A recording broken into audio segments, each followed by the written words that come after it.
Titles and graphics add useful information and visual impact to videos. Having the tools inside Premiere Pro gives you a lot of creative freedom and saves time.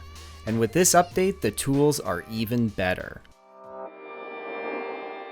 To add a title, select the Type tool and add some text. To stylize your titles, open up the Essential Graphics panel. This is an efficient way to work, but when you have a project with dozens or even hundreds of titles, it can get complicated. Like if you have a typo or someone's name is misspelled 14 times.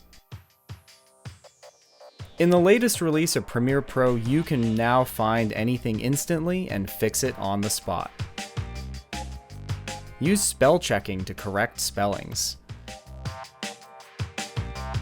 Use search and replace to update any text everywhere it appears in your sequence. The new text panel gives you a running list of all your graphics, which makes it easy to click through different parts of your video. If you do a lot of work with graphics, this feature alone could save you hours on some projects.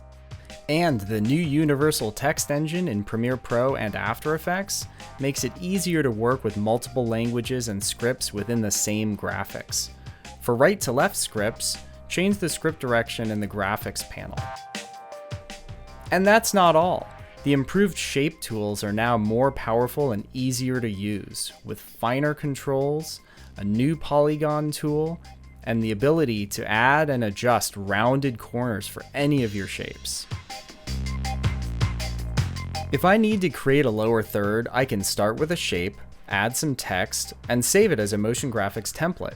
And I can include animations in the template, of course.